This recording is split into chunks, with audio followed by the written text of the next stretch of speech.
मैंने कल भी बोला था उनको। अरे माँ बाबूजी, आप ऐसे बाहर बैग लेके कहाँ जा रहे हो? अरे रमेश बेटा, वो आपको बताया था ना, 22 तारीख को अयोध्या में राम मंदिर का उद्घाटन है।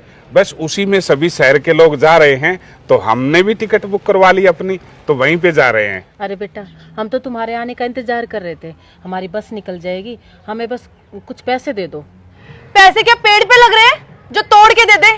आप दोनों का हर तीसरे दिन का ड्रामा है। घर में एक तनख्वाह आती है, उसमें घर का गुजारा बड़ी मुश्किल से होता है। माँ बाबूजी, आप लोगों को तो शर्म आती नहीं।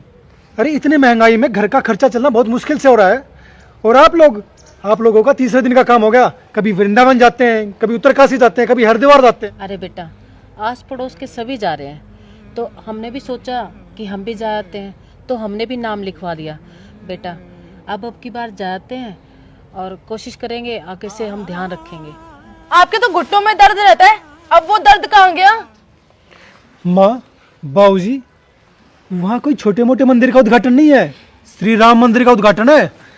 और वहाँ 20-30 हजार लोग नहीं है, पूरा देश इकट्ठा हो रहा है। वहाँ आप लोग कहीं गुम हो गए या कुछ हो गए आपको, तो मैं कहाँ ढूंढता फिरूंगा आप लोगों को। बेटा, इतनी भीड़ में उस ईश्वर के स्थान पर अगर हमें भगवान ना करे कुछ हो गया, तो हमें गम नहीं है इस बात का। अरे हमारी जिंदगी, हमारा जीवन उस ईश्वर की तो देन है। अगर उसी के श्री चरणों में हमारी जिंदगी खत्म होती है, तो हम अपने आप को सौभाग्यशाली समझेंगे बेटा। और बेटा, अगर हम भगवान को वक्त देंगे, तभी तो भगवान हमारे को वक्त देगा। अब इतने वर्षों के बाद 22 तारीख का ये इतना भव्य प्रोग्राम हो रहा है, तो बेटा हमें मत रोको, हमें जाने दो। माँ बाबूजी, आप तो बच्चों की तरह जिद पे जिद किए जा रहे हो। मेरे पास इतने पैसे नहीं है, कहां से लाऊं इतने पैसे? आप लोग समझ क्यों नहीं रहे हो?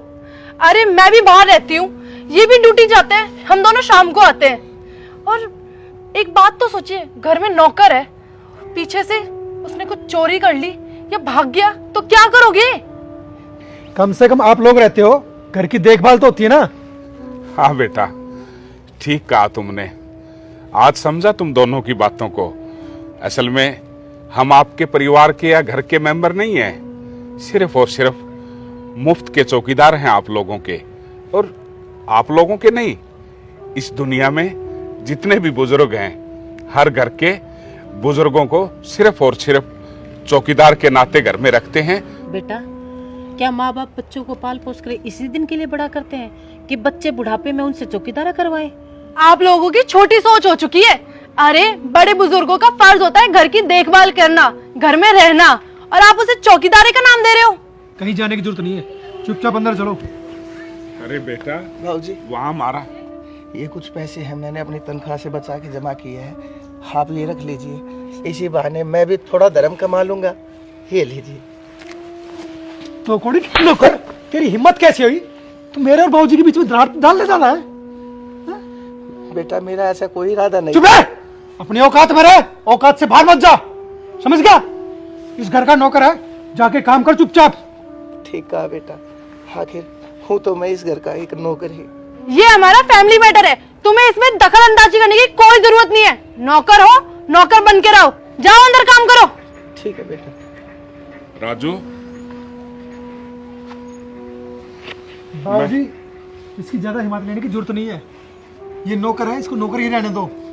ये 2 पैसे देकर मेरी इंसल्ट कर रहा है कि मेरे पास पैसे नहीं है। जाओ चुपचाप अंदर।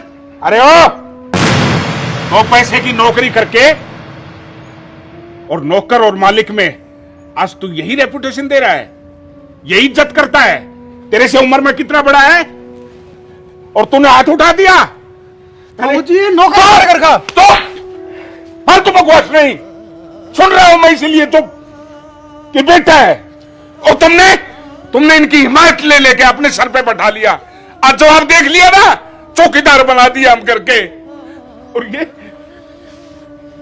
इस बच्चे ने अपनी पूरी जिंदगी हमारे परिवार को दी है, और ये सुन, नहीं जरूरत तुम्हारे पैसे की, अपने पैसे को अपने बच्चों के लिए संभाल के रखना, उनको भी पढ़ा लिखा के अफसर बना देना, ताकि बुढ़ापे में तुम भी इस घर के चौकीदार बन जाओ। और हम हमेशा हमेशा के लिए ये घर छोड़ के जा रहे हैं। नहीं आएंगे, नहीं आएंगे। राजू, वो हमारे साथ चलेगा। जहां हमारी इज्जत नहीं, वहां तुम भी नहीं। चलो बाबूजी मेरी बात सुनिए। माँ माँ बाबू फालतू बात नहीं। देख लिया, माँ और बाप और औलाद और माँ बाप का प्यार कुछ नहीं, महज चौकीदार। मैं तो उस हर माँ बाप से एक बात कहना चाहता हूं कि वो बच्चों की परवरिश पे पालते पोसते, अच्छी एजुकेशन दिलाते, अच्छी जॉब पे, क्या यही देते खाने के लिए? अगर आज बच्चों के पास 2 पैसे नहीं उनके किराए के लिए। अरे आज कितने सालों की तपस्या के बाद अयोध्या में मंदिर निर्माण हो रहा है, पूरा देश कितना खुश है,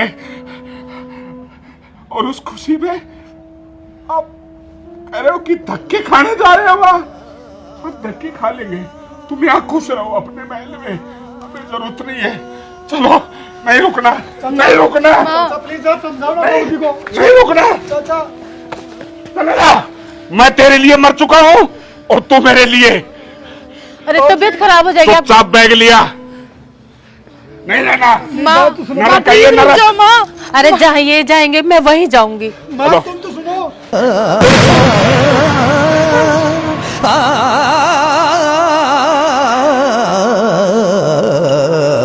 आ